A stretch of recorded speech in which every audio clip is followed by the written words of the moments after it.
Vous écoutez Radio Pluriel, il est pile 19h. Tout de suite, justement, l'occasion de retrouver votre émission Tam Tam Tropical sur Radio Pluriel. Voici Tam Tam Tropical, votre émission d'information et de débat sur l'Afrique et sa diaspora, conçue et présentée par Juvénal Noël. Plusieurs siècles avant la création du télégraphe, au cœur de la forêt équatoriale d'Afrique, les populations communiquaient déjà à distance, grâce au tam-tam. En un temps record, des messages étaient relayés dans plusieurs contrées. Tam-tam Tropical, l'Afrique chez vous, chaque mardi de 19h à 20h sur Radio Pluriel.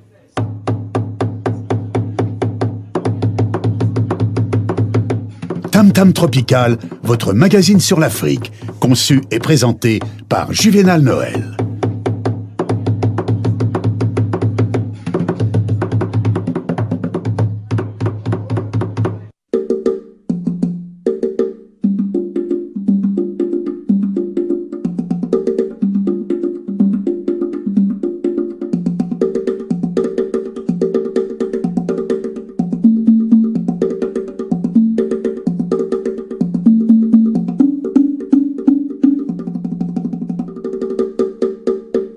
À la une de ce magazine donc de ce soir, nous allons de nouveau poursuivre donc la destruction ou plutôt la déconstruction, pour parler plus simple en fait, des 10 mythes. 10 mythes, oui, c'est pas 12, c'est 10 mythes en fait. Ce soir, nous sommes accompagnés donc par une équipe du COSIM, qui est le collectif des organisations de solidarité issues des migrants, dirigé donc cette année-ci, comme depuis 2 ans particulièrement, avec Alain Moulaba qui est déjà présent. Bonsoir Alain Moulaba. Bonsoir. Merci d'être là avec nous ce soir, toujours accompagné donc de l'équipe, une partie de l'équipe la dernière fois. À sa gauche, elle s'appelle Maëva Arkas. Bonsoir Maëva. Bonsoir. À la droite donc d'Alain Moulaba, il s'appelle, comment il s'appelle? C'est un confrère. Pierre Koné, bonsoir. Bonsoir, monsieur le journaliste. Bonsoir, cher confrère. Donc, Pierre Koné est donc issu également d'une formation donc, dans le monde de l'information, je ne me trompe pas, non? Je me trompe? Non, tu ne te trompes pas. Très bien. Très souriant parce qu'effectivement, il me l'a avoué qu'effectivement, il a fait cette formation, mais ce n'est pas forcément le domaine dans lequel il souhaite s'exprimer. De quel mythe donc parle-t-on ce soir? Quel mythe entendez-vous donc déconstruire ce soir? Tout le monde se tourne vers Maëva Arkas. Ouais, alors du coup, ce soir, le mythe qu'on va déconstruire, ou du moins tenter de déconstruire, c'est: on peut réduire la migration irrégulière vers l'Europe grâce à l'aide et à la coopération au développement. En résumé donc, si on ne veut plus voir les migrants en provenance d'Afrique, voilà, qu'est-ce qu'on fait? On leur envoie quelques euros et c'est bon, c'est ça? Voilà, en gros, c'est ça. Ah, c'est dur ça. Ouais. Comment en est-on arrivé à penser comme ça, Alain Moulaba?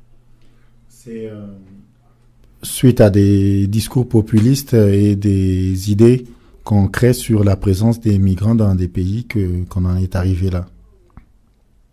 Donc, ce soir, on essaiera donc de comprendre comment déconstruire cette manière de penser. Amis auditeurs, pour vous remercier de votre confiance et de votre fidélité à nous écouter chaque mardi soir, nous allons vous proposer cette brève ponctuation musicale.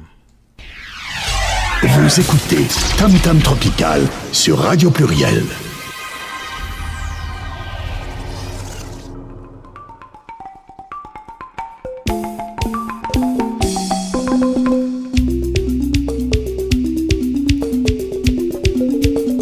Aïe aïe aïe.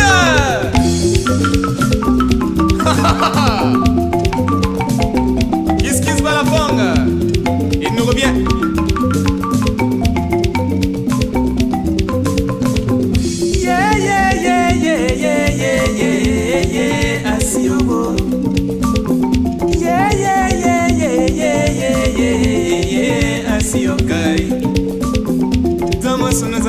Sina na misa mamuna oye asiyowo manlo wanda baba zambuzo ya fura ya itero wo asiyokai itugo Twitter wansan babela na byama basosio wo asiyowo manu bobo zofire babelo ya ngabido confiance wo asiyokai makoro maziga mantinga banga mayam na bayanga mabana oye asiyowo Yambet, micro, Yamazama Makurumo, ye, Asioka. Oh. Armando Bilman Tinga Yabanga. Yana Nala.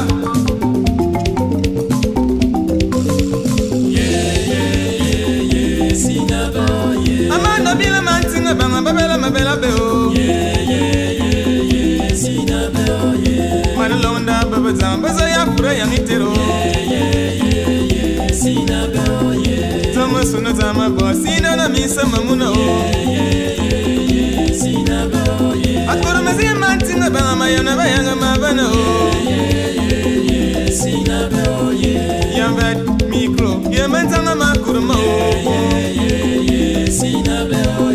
Sio, Sino, Sinabe, Sio, Sino, Sinabe, ay, ay, ay. Bibo, bibo, bibo, bibo, bibo, bibo, bibo, bibo, bibo, bibo, bibo, bibo, bibo, bibo. Ah, oulala! Ah, Lazare Lundu, Babette, Patrick Noir.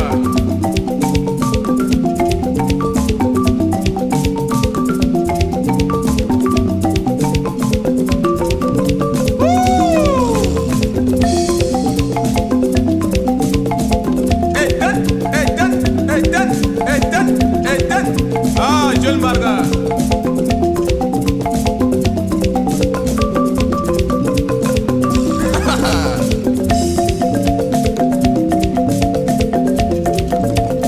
Anture Bongara Walker.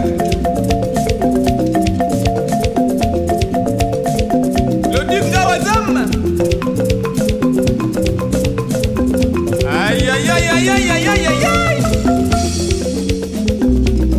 Yawa. Kizite Owana. Maworwa. Esem le melu mari. Osen, Osen, Osen, Osen, Osen, Osen, Osen. Aïe, aïe, aïe. Katang, katang, katang, katang, katang, katang, katang, katang, katang, katang, katang. Loulou.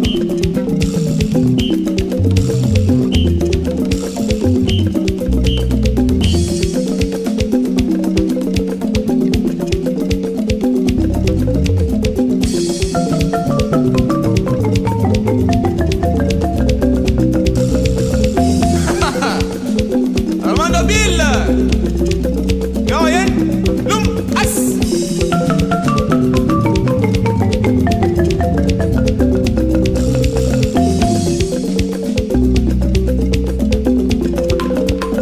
Au pays, les gars. Ah, Mireille. Ah, merci Bernard. Aïe, à la prise de son. Yeah.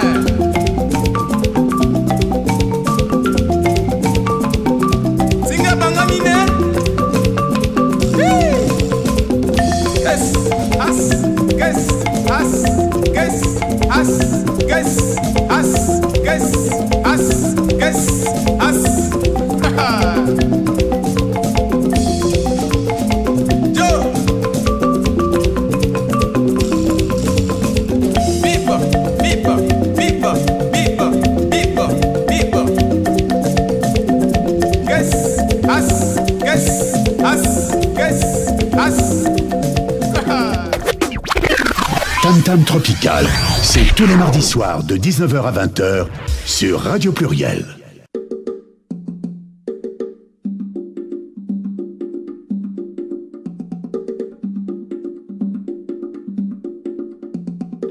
Mesdames, Messieurs, bonsoir. Nous sommes ensemble pour une cinquantaine de minutes d'informations et de débats sur l'Afrique et sa diaspora. Soyez les bienvenus. Donc, je vous le disais tantôt avant cette présentation musicale que nous sommes ce soir. Nous allons poursuivre ce soir notre réflexion sur la déconstruction, sur les 10 mythes sur les migrants.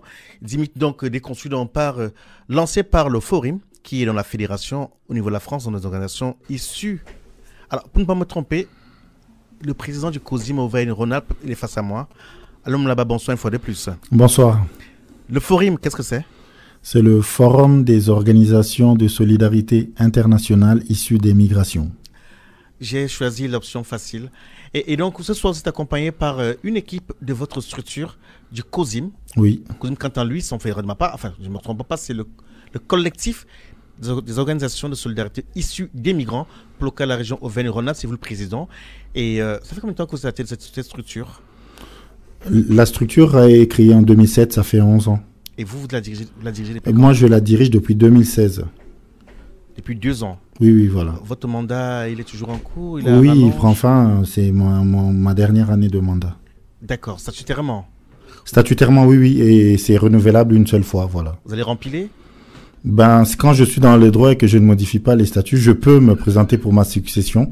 Mais après ça, on est une structure très démocratique, on ne dépasse pas 2 mandats au COSIM. C'est un pic lancé à qui? Aux dirigeants africains, c'est ça? Oui, c'est pour ça que l'Afrique n'évolue pas. C'est trop dur là. Voilà. Carrément, vous tirez au bazooka sur les dirigeants de l'Afrique. Non, moi j'aime ce modèle, ça me plaît beaucoup. J'ai déjà eu une discussion avec une personne qui me disait pourquoi ne pas enlever 2 fois non renouvelables dans les statuts du COSIM. Je me suis dit, je l'ai trouvé et ça me plaît. C'est un exemple puisqu'on sait qu'on va laisser, et ben on laisse propre. Quand on reste longtemps, on salit. Ok, donc pour vous, l'alternance, le manque d'alternance en Afrique est la cause du sous-développement de l'Afrique. C'est ça votre point de vue? Oui, parce qu'on ne partira pas, donc on ne laissera pas propre ni sale, on reste là pour toute la vie. Bon, c'est pas ce qu'ils amènent ce soir, je ne vais pas m'engouffrer dedans. Donc, vous parlez de la déconstruction des mythes, des 10 mythes. Oui. Comment en est-on arrivé à penser à déconstruire des mythes? Déjà, pourquoi est-ce que c'est un mythe pour vous? Parce que ce sont des idées fausses. C'est pour ça qu'on dit que c'est des mythes. Idées fausses avancées par qui? C'est à plusieurs niveaux. Nous avons eu des discours populistes lancés par des politiques, surtout à l'approche des élections, et puis qui restent pendant les autres 5 ans, alors que sur le terrain, il se passe autre chose. Et nous avons certaines personnes qui se documentent sur des journaux, à la télé, ainsi de suite, et ils tombent sur une information, sur une parole d'une personne, et ils se disent que c'est ça la réalité du monde. Moi, je pose cette question parce qu'en préparant cette émission, par exemple, ce que vous appelez mythe à déconstruire ici, je dois reconnaître que, voilà, beaucoup sont de votre avis, c'est-à-dire effectivement que cela n'est pas fondé, ça ne saurait être, vu ainsi, c'est-à-dire que saupoudrer, envoyer quelques milliers d'euros en Afrique ne suffirait pas pour arrêter l'immigration clandestine. Et donc, le mythe numéro 2, puisqu'ils sont listés comme cela, il est énoncé de la manière suivante: on peut réduire la migration irrégulière vers l'Europe grâce à l'aide et à la coopération du développement. Voilà. C'est vous qui pensez ainsi ou vous avez fait un sondage? Non, c'est un mythe et nous, on vient le déconstruire. Nous, on a cité le mythe, en fait. Ok. Et on vient pour expliquer que c'est une fausse idée. C'est une fausse idée. Et donc, Alain Moulabaye, accompagné donc par Maëva Arkas. Une fois de plus, bonsoir Maëva. Bonsoir. Vous, dans le COSIM, quel est votre rôle?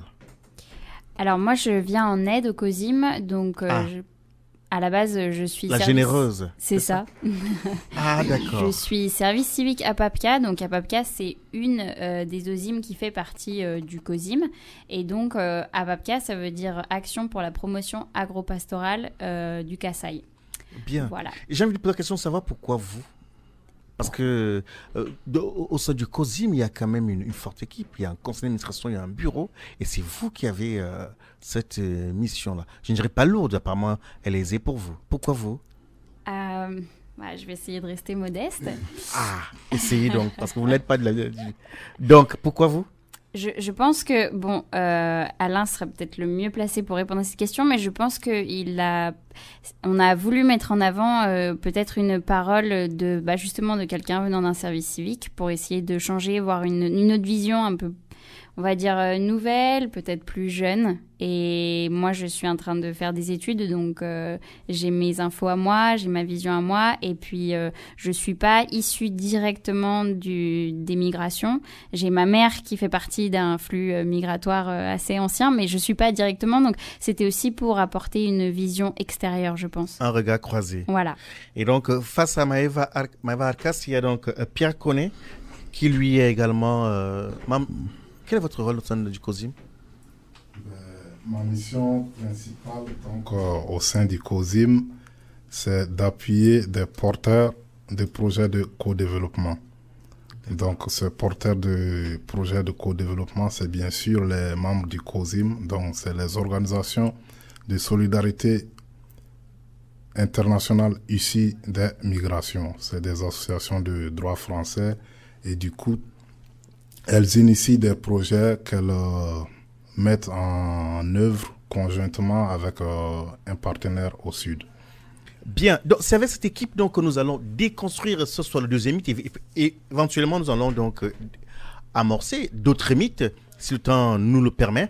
Avant donc de retrouver nos invités, nous allons faire un petit voyage sur le continent via les ondes. On retrouve nos invités dans quelques instants.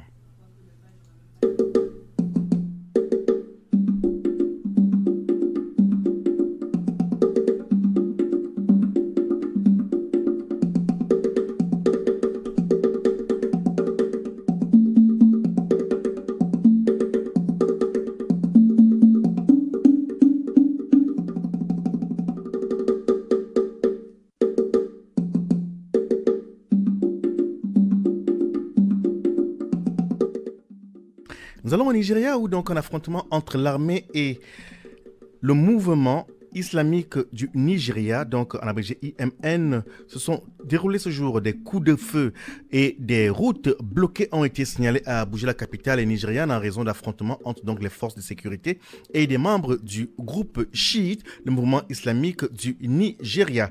Le groupe donc affirme avoir subi des pertes en vie humaine qui n'ont pas été confirmées par l'armée. Un porte-parole donc du mouvement islamique du Nigeria a déclaré dans le conflit à la BBC que des membres du groupe qui participaient à une procession symbolique hier lundi après-midi ont été attaqués par l'armée.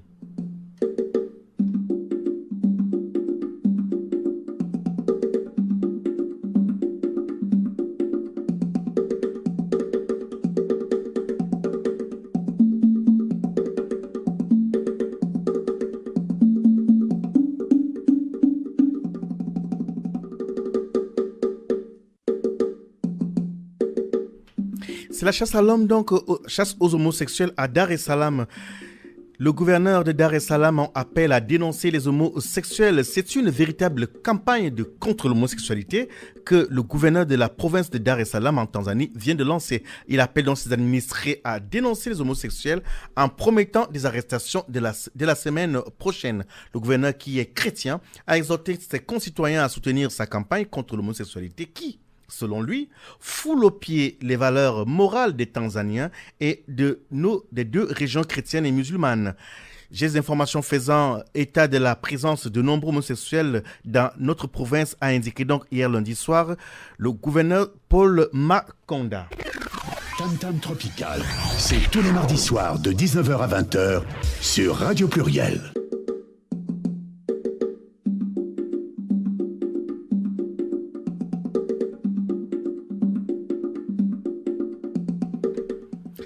Donc, retournons tout ce jour, nous recevons donc une équipe de la PAPCA qui est venue déconstruire dans le deuxième mythe.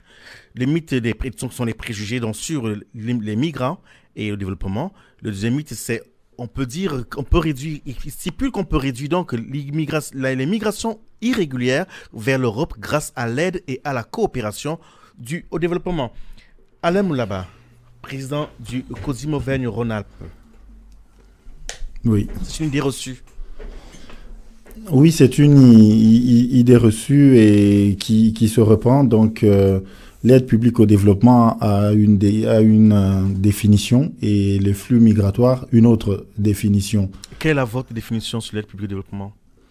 C'est une aide qui a été mise en place pour lutter contre la pauvreté dans les pays du Sud. Et voilà. C'est très facile dit comme cela, mais Maëva Arcas. Alors, pour répondre au mythe, oui. À la base, on s'était dit qu'il était important juste de rappeler que le premier objectif de l'aide au développement, selon les principes fondamentaux de l'Union européenne, c'était justement de réduire et à long terme la pauvreté, justement. Et donc, du coup, le but de l'aide, il n'est pas de prévenir les migrations. il est sur le long terme de réduire la pauvreté et elle a pour vocation, justement, de contribuer de façon claire à améliorer les moyens de subsistance des habitants. C'est-à-dire améliorer leurs conditions de vie sur place là-bas, de manière à rendre la migration quelque chose que l'on choisit et non pas quelque chose qui apparaît par nécessité, en fait. C'est ça. Et sur quel plan, dans quel secteur est orientée ou bien été orientée cette aide au départ? À la base, oui. Je peux intervenir comme ça, les délais multiples, santé, éducation, agriculture. La nourriture, la santé. Et qu'en est-il aujourd'hui de manière concrète? Parce que c'est très beau de parler de cette aide-là, mais de manière pratique, je m'adresse au président Alain Moulaba, est-ce que en réalité cette aide-là profite vraiment, c'est votre expérience que je demande, hein, est-ce qu'elle profite vraiment à ceux qui sont supposés être des destinataires? Il y a plusieurs polémiques au sujet de l'aide publique au développement. Il y en a qui pensent que c'est du néocolonialisme, et puis il y en a qui pensent que c'est un business, et il y en a qui pensent que ça profite à ceux qui emmènent cet argent là-bas, qui payent beaucoup plus de salaire que de réalisation de projets sur le terrain. Donc c'est un sujet très controversé. Nous, à notre niveau, au COSIM, c'est une aide qui a ses fruits et qui porte ses actions. Nous avons mis les migrants au milieu de la question comme acteurs de développement et qui rédigent des projets, qui ramènent des subventions en termes de cette aide-là et réalisent directement des projets au bénéfice des populations locales sur le terrain. Donc il y a des fruits. Il y a des fruits, mais je veux dire, est-ce que, de manière générale, est-ce que c'est palpable? C'est palpable. Nous avons eu des pays où des villages, il ne faut pas parler de pays à notre niveau. Nous avons eu des villages où ils ont vu pour la première fois une école maternelle via des projets, des micro-projets de développement. Nous avons eu des villages où il y a eu pour la première fois une cantine scolaire. Donc ce sont des choses assez palpables. Nous avons eu des villages où pour la première fois il y a eu une maternité, une salle d'accouchement. Mais oui, Alain, là-bas, j'entends vous parler justement des villages. Et sachant que ceux qui arrivent aujourd'hui en Europe ne parlent pas toujours des villages, c'est-à-dire qu'ils parlent des zones urbaines. Oui, mais l'Afrique, si on voit le flux migratoire, ça part des villages. Il y a l'exode rural des villages vers les grandes villes. Et puis, c'est à partir des grandes villes qu'on mûrit maintenant cette idée d'aller vers les pays plus développés. Donc nous, en termes de micro-projets, parce qu'il faut dimensionner un projet par rapport au financement qu'on peut mobiliser, nous avons beaucoup de micro-projets, un peu de méso-projets qui ont une taille un peu plus supérieure, une taille un peu plus élevée que l'autre. On travaille directement dans les villages. C'est nos cibles. Les cibles, on les développe facilement avec peu de subventions et ça permet de donner de l'espoir à ces villages. Quand on ramène de l'eau, il n'y aura pas de déplacement sur l'eau. Quand on initie à l'agriculture, il y aura l'autosuffisance alimentaire et c'est déjà... J'entends ce que vous dites et je ne m'inscris pas en faux, mais ce que je suis en train de noter, c'est qu'effectivement, vous êtes dans les zones rurales. Oui, oui. Pas nécessairement. Nous avons des projets urbains aussi. Nous avons de l'éducation dans les villes où il y a construction des écoles primaires, où il y a des créations des activités génératrices de revenus pour des femmes dans les marchés, en mettant des moulins. Il y a des formations de couture et d'informatique pour former des personnes et accéder à des emplois.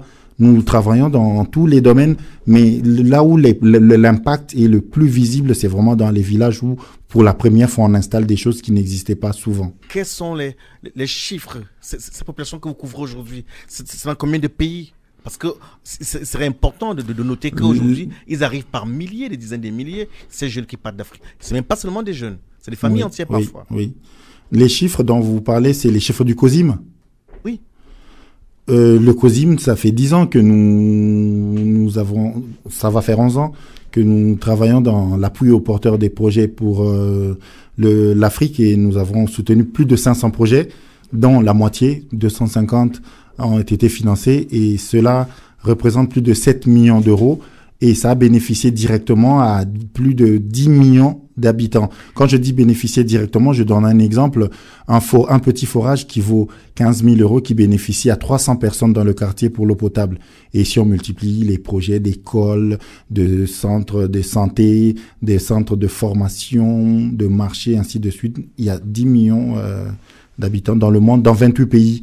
Quand vous parlez de venir, parce que là, apparemment, on parle de ces zones-là, de ces populations qui viennent vers l'Europe, dans ces pays-là, Est-ce que vous avez une carte des pays où vous avez pu intervenir? Oui, quand je dis 28 pays, c'est même nos statistiques habituelles. Nous avons rajouté la Somalie et un autre pays, nous en sommes à 30. Donc, il y a beaucoup de pays d'Afrique subsaharienne. Il y a toute de l'Afrique tout court parce que il y a bien le Maghreb et l'Afrique subsaharienne.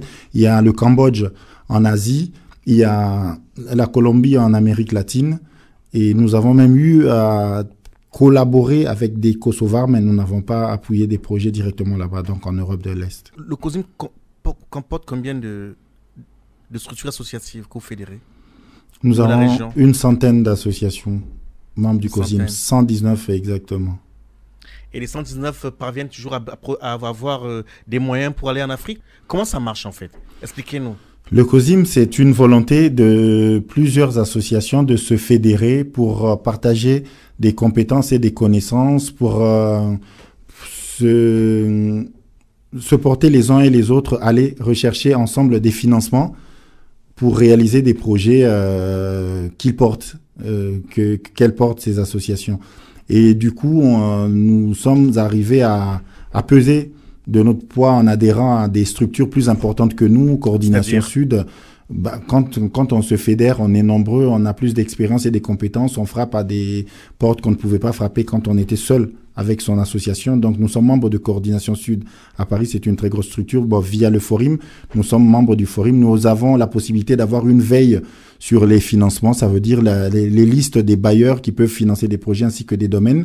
Et nous les communiquons à nos associations. Parce que pour comprendre, votre soutien, en fait, il consiste en quoi? À donner que de l'argent, c'est ça? Le COSIM n'a pas de fonds. Le COSIM n'a pas de caisse. Comment ça marche? Donc, comment on parlait le COSIM est une structure avertie sur les financements des projets. Donc, nous connaissons les listes des bailleurs potentiels et nous avons des compétences en méthodologie de projet. Donc, nous recensons les informations que nous diffusions aux associations. Une fois qu'elles reviennent vers nous, nous faisons des réunions d'information et des ateliers d'écriture de projet. Nous faisons de l'appui individualisé à ces porteurs de projets afin que les dossiers correspondent aux critères d'éligibilité au terme des références des appels à projets. Et une fois que ces associations sont financées, nous les suivons et évaluons les projets. La question est encore posée à Moulaba, d'où vient l'argent? L'argent vient des bailleurs. Nous avons une liste des bailleurs. Je donne un exemple. La fondation XY qui a 11 000 € et qui finance des projets de la petite enfance en Afrique de l'Ouest. Nous informons les Africains de l'Ouest qui a un appel et nous les aidons à écrire pour bénéficier chacun des 1 000 € pour financer leur projet. Et ce travail que vous faites, vous êtes rétribué? Ça marche comment? Parce que là, pardonnez-moi, parce que pour ceux qui nous écoutent ce soir, il est question de rentrer concrètement dans les arcanes de votre structure. Oui. Vous dites que vous apportez de l'aide à l'appui, c'est-à-dire à l'écriture. Vous avez parlé de l'atelier d'écriture pour la rédaction des projets. Ça, c'est du concret. Maintenant, vous avez dit que l'argent vient des bailleurs. Oui. Votre rôle au milieu, est-ce qu'on a besoin de passer par vous pour d'obtenir l'argent d'un bailleur? Ça dépend d'appel à projet. Le PRAOSIM, le programme d'appui aux organisations de solidarité internationale issues de migration, nécessite l'appui d'un opérateur labellisé. Et nous sommes labellisés. Un opérateur comment? Un opérateur d'appui labellisé, oui. OPAP labellisé. Donc, il y a une liste d'une trentaine d'OPAP labellisés au Forum pour le PRAOSIM. Qui octroie le label? C'est le Forum et l'Agence française de développement qui octroient ce label. Sur quelle base? Sur base des formations et de compétences. Il y a un dossier de candidature à remplir dans le réseau Forum où on renseigne les compétences, les personnes, les locaux, les disponibilités. Et avec ça, nous avons des formations au niveau du Forum et des outils qui sont mis à notre disposition pour nous permettre d'appuyer les projets pour qu'ils rentrent dans les critères. Les outils sont mis à disposition par qui? Par le Forum, c'est eux qui ont créé l'appel à projet, le PRAOSIM. Ils ont un programme avec les termes des références, les critères d'éligibilité, les canevas et tous les documents qui vont avec. Donc, pour le cas du PRAOSIM, c'est le Forum qui on va dire... qui labellise ces opérateurs d'appui. Et qui gère donc. Et vous êtes quoi là en milieu? On est opérateur d'appui.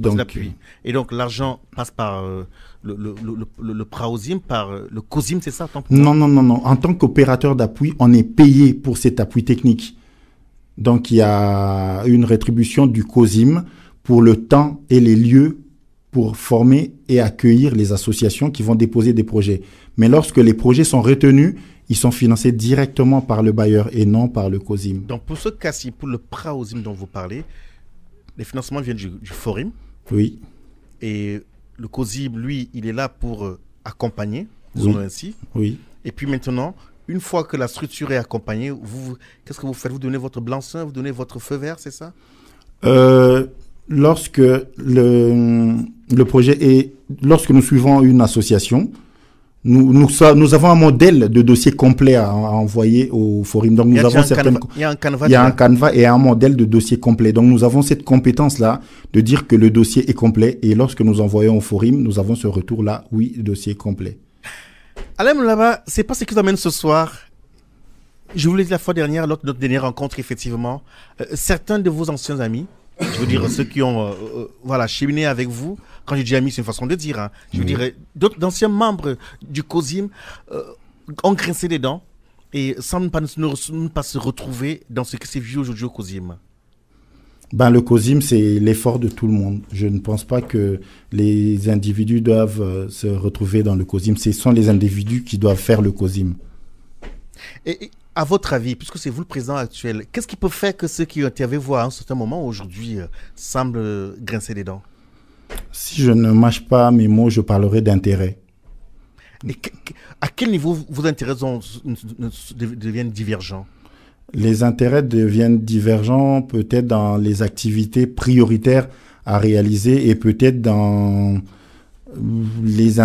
puisque les intérêts des associations, c'est des fois en matière de visibilité, en matière de formation, en matière d'activité et en matière aussi de financement.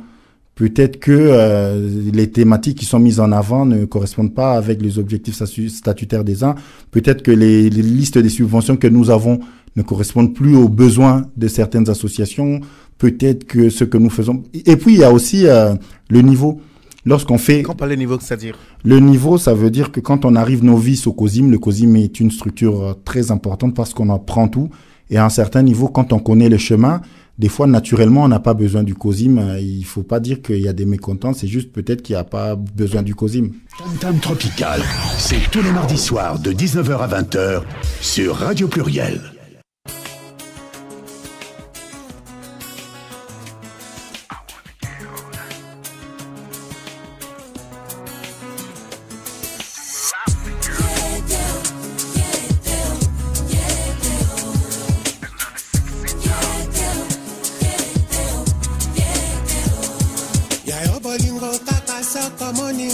Simananga obaluke et ça n'a rien coûté, ça langa bien mon pépé yango na zelate luka moto ya kokani nanga oyo na kuti ya kwananga ite ebele yango ya mibali oyo na moni na yo yete o sermato katana tina miswa baninga tomato liboso baby si kopesa nonga kutu fotete beba ezali ya yo moko luka moto ya kokani na ngai oyo na moni ya kwana ngai te ebele yango ya mibali oyo na kuti na yo yete o mama yete o yete o yete o yete o yete o yete o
Vous écoutez Tam Tam Tropical sur Radio Pluriel.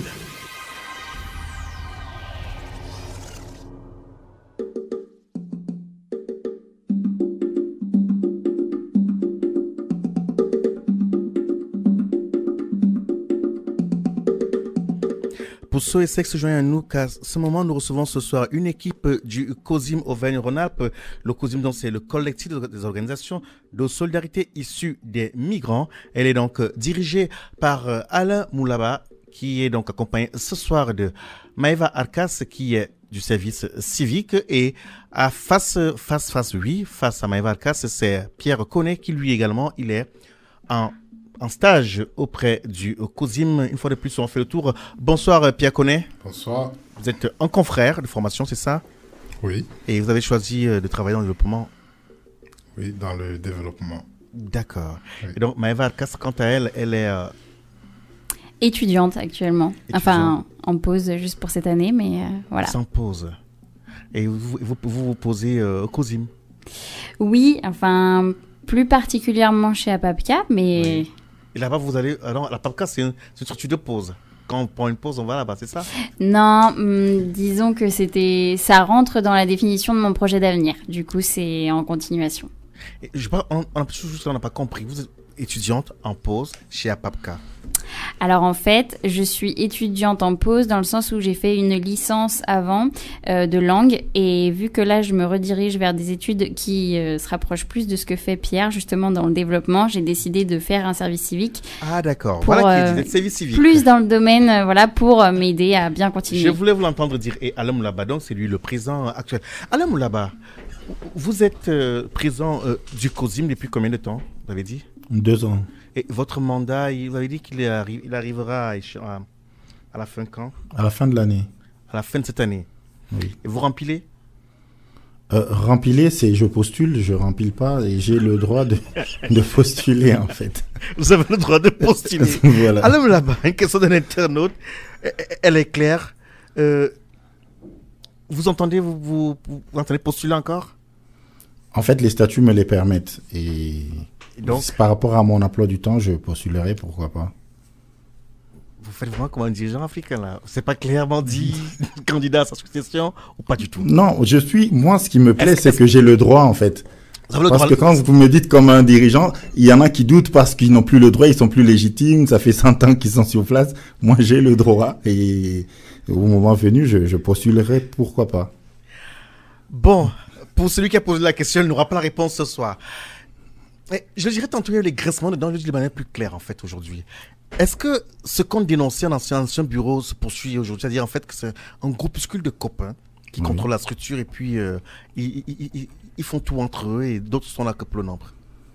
Le COSIM a besoin de compétences et des personnes. Franchement, comme toute structure, il peut y avoir un groupe de personnes. Moi, je me dirais aujourd'hui que nous, on est plutôt un groupe, pas délaissé, mais un groupe qui se retrouve juste pas très grand avec toute la charge, et on travaille.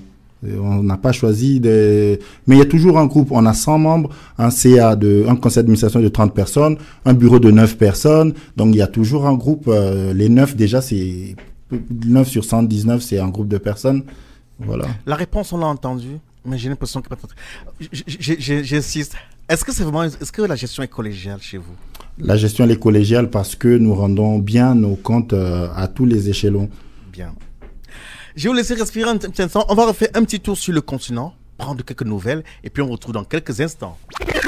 Tam Tam Tropical, c'est tous les mardis soirs de 19h à 20h sur Radio Pluriel.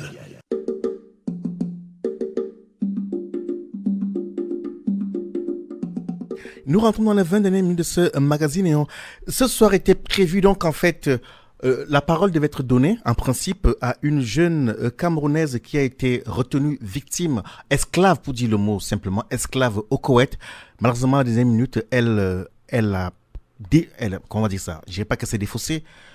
Par peur de représailles, elle n'a pas pu, ou elle n'a pas voulu prendre la parole à un moment. Et nous dénonçons ce soir, effectivement, ces réseaux qui existent, même sur le continent, des réseaux, des réseaux de passeurs qui vendent le rêve à certains Africains, pour le cas ces Africaines, en fait, nous avons vu des vidéos depuis quelques semaines, voire même quelques mois sur la toile, des jeunes Africaines qui, à la recherche d'un bonheur certain ou d'une vie meilleure, ont accepté d'aller jusqu'au Koweït où elles travaillent comme des esclaves. Leurs titres, leurs passeports sont séquestrés. Et certaines sont payées à part au lance-pierre, comme dirait, et d'autres ne sont pas payées du tout. Elles travaillent 24 heures sur 24. Elles sont molestées, elles subissent des sévices sexuels aussi. Nous dénonçons fermement donc cet état des choses. On espère avoir effectivement donc dans une prochaine émission quelqu'un ou une personne qui a été au plus près de cette réalité pour essayer de comprendre. Entre-temps, donc, on encourage les uns les autres, effectivement, à dénoncer ces actes s'ils en ont, voilà, la moindre information.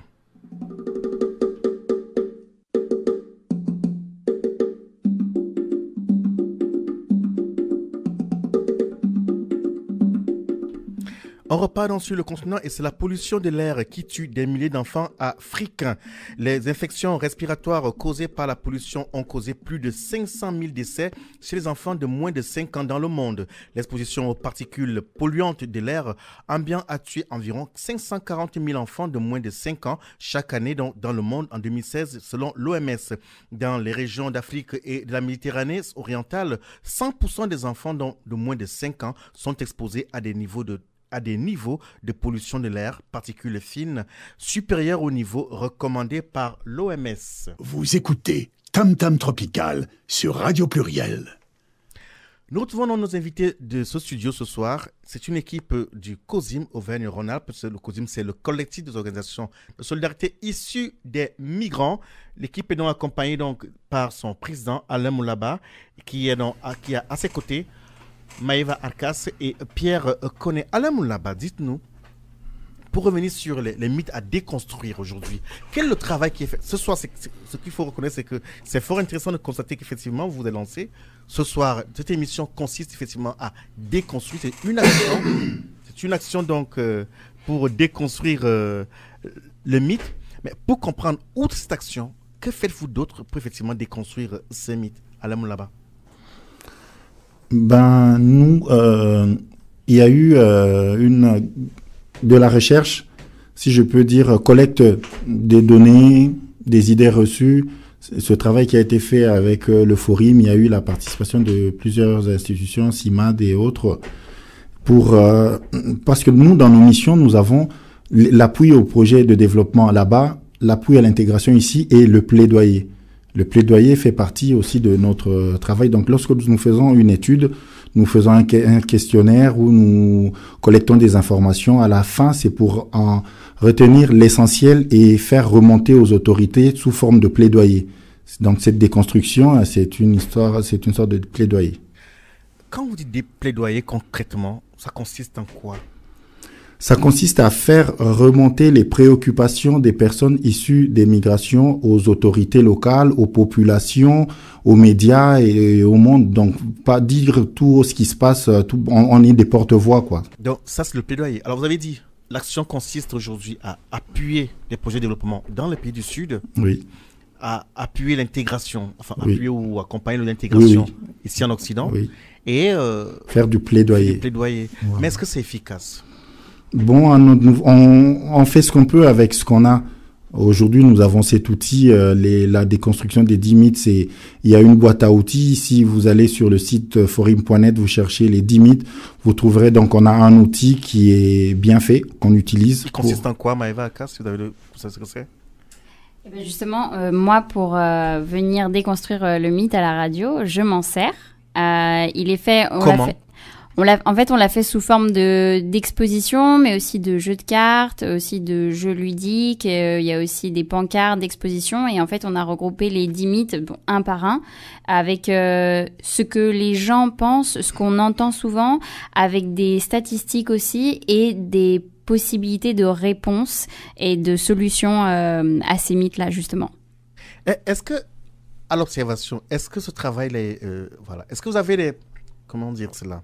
Lorsque vous faites ce travail, c'est ce que vous faites, avez-vous des outils pour évaluer, pour faire un bilan, une évaluation de cette déconstruction dans le temps?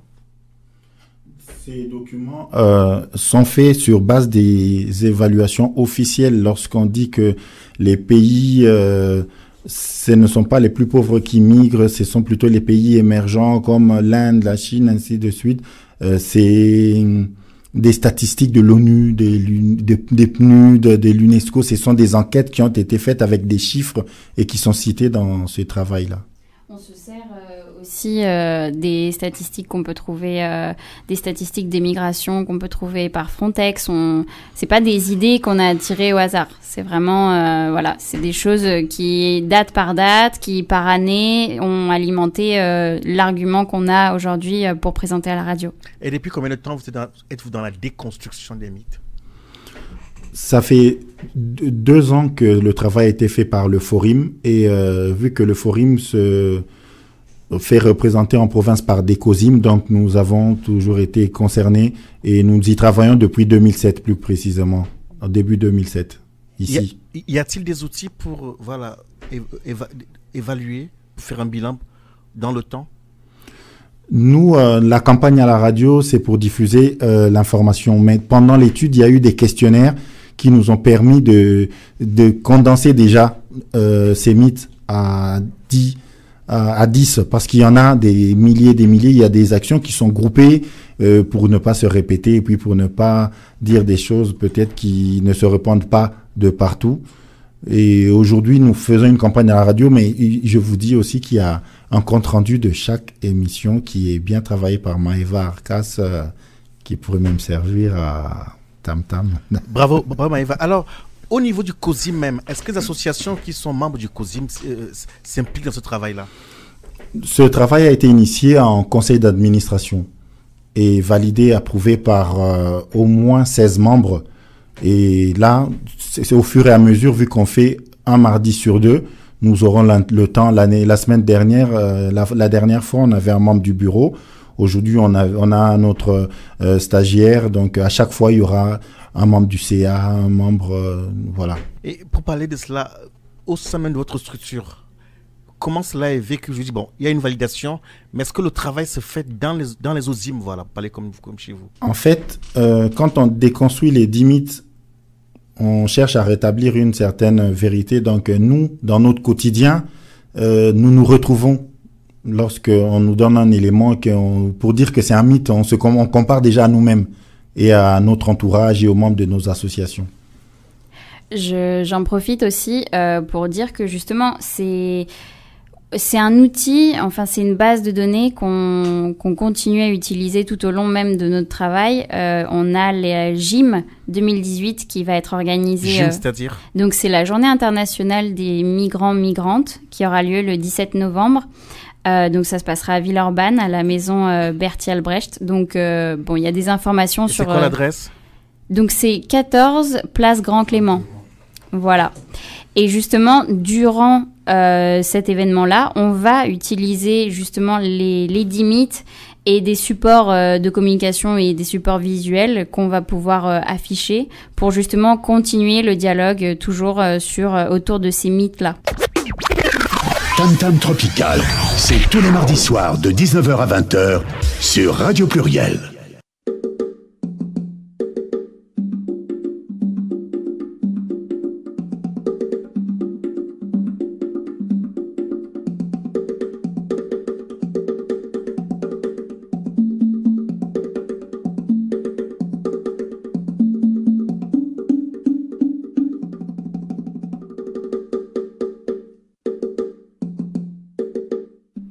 Rentrons dans le cadre de ce magazine dont nous faisons rapidement un tour sur le continent. C'est en Algérie, le Parlement qui est donc bicéphale et menace une démission collective en Algérie. Donc un nouveau président de l'Assemblée populaire nationale, chambre basse du Parlement algérien, vient d'être donc élu en Algérie alors que le président sortant refuse de céder sa place et se proclame légalement toujours en fonction, une situation inédite qui risque donc de perturber les travaux du Parlement sur le point de débattre du projet de la loi des finances 2019.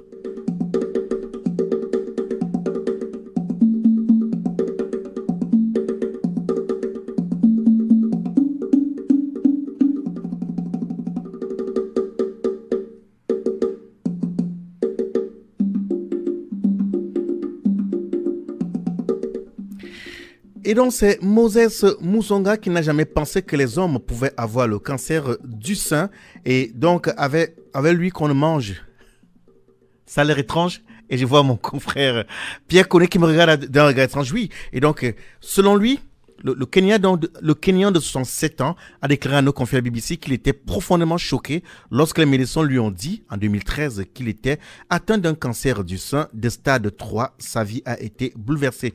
Je cite, j'étais dans le déni et je me demandais pourquoi une telle maladie qui n'est pas orientée vers les hommes m'avait choisi parmi des millions d'hommes dans le monde. Tout a commencé donc avec une bosse indolore dans son mamelon droit qui a grossi et au fil du temps, puis il a eu des écoulements mammaires et des douleurs thoraciques occasionnelles. On s'arrête là sur cette information sur Moses Musonga et je me tourne mes invités.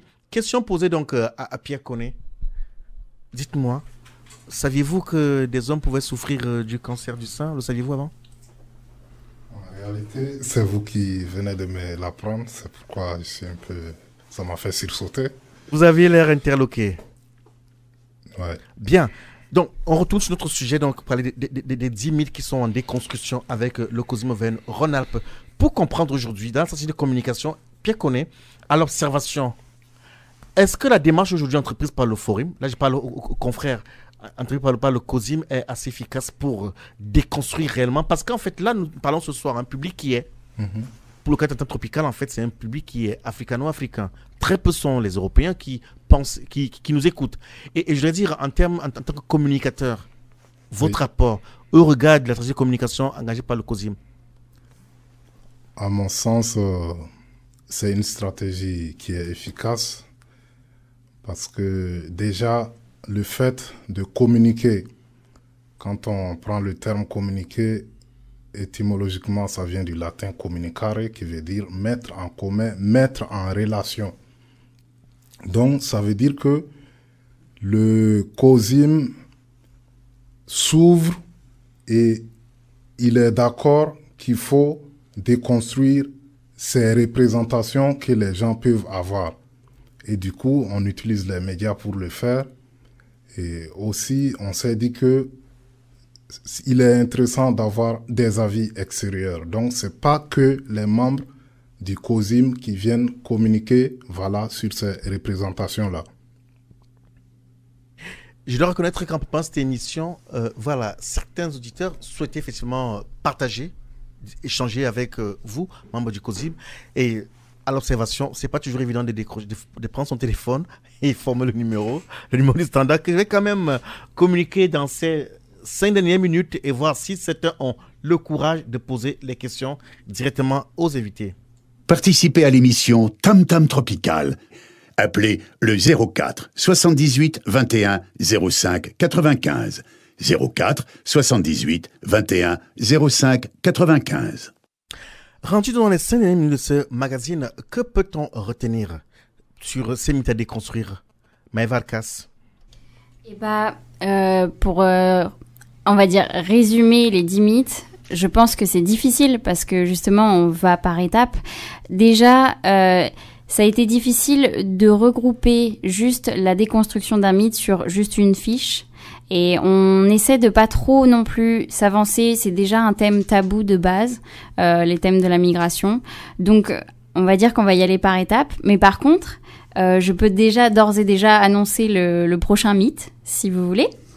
Donc, allez-y. Le 3e mythe qu'on abordera dans 2 semaines, normalement, s'intitule « La majorité des migrations se font des pays en développement vers les pays développés et des pays pauvres vers les pays riches ». Voilà. Et ça, c'est le prochain mythe. Alain Moulaba, que retenir? Retenir du mythe d'aujourd'hui? Bien entendu. Oui, en fait, nous devons retenir que les populations, l'aide publique au développement est destinée à l'amélioration des conditions de vie et non à la régulation des flux migratoires, et que les pays qui émettent plus d'émigration ne sont pas ces pays-là qui bénéficient le plus de l'aide publique au développement. Donc, on se trompe de cible et essayant de mettre chaque chose dans son contexte. Posez vos questions au 04 78 21 05 95. Pendant quand même là-bas, donc, nous entretenons, apparemment, nos auditeurs nous a rejoint madame ou monsieur, bonsoir. Oui, bonsoir. Bonsoir, on a reconnu la voix d'Henri Tiki. Voilà, Oui. je voulais juste intervenir sur la communication Allez-y. et dire que cette communication ne peut que être efficace si on introduit les médias extérieurs, parce qu'effectivement, le champ d'audience est limité si l'audimat est juste africano-africain. Donc, il faut absolument étendre le champ de communication. Et on peut déconstruire, mais tant que les autres qui ont construit, qui ont façonné, qui est sur les migrants ne déconstruisent pas, ne dissèquent pas cette notion de migrants. Effectivement, on peut communiquer comme on veut, mais si de l'autre côté, il n'y a pas de réceptacle, il ne sert à rien. Donc, il faut bien structurer la communication, bien établir l'audimat, le champ d'audience, et vraiment l'élargir à travers les autres médias, effectivement. Merci Henri Tiki pour votre contribution. C'est vrai que je le disais tantôt, c'est pas évident de prendre le téléphone pour poser sa question. C'était une contribution. Merci à vous. Amis auditeurs, notre magazine arrive à son terme. L'occasion pour nous donc de remercier l'équipe du COSIM. Merci Alain Moulaba. Merci Radio Pluriel et Tam Tam. Merci également à Pia Kone et Maëva Arcas. Merci. Merci. Et au plaisir de vous retrouver. On se retrouve donc mardi prochain pour une autre édition de Radio de Tam Tam, l'émission Tam Tam Tropicale. Bonne soirée. Plusieurs siècles avant la création du télégraphe, au cœur de la forêt équatoriale d'Afrique, les populations communiquaient déjà à distance, grâce au tam-tam. En un temps record, des messages étaient relayés dans plusieurs contrées. Tam-tam Tropical, l'Afrique chez vous, chaque mardi de 19h à 20h sur Radio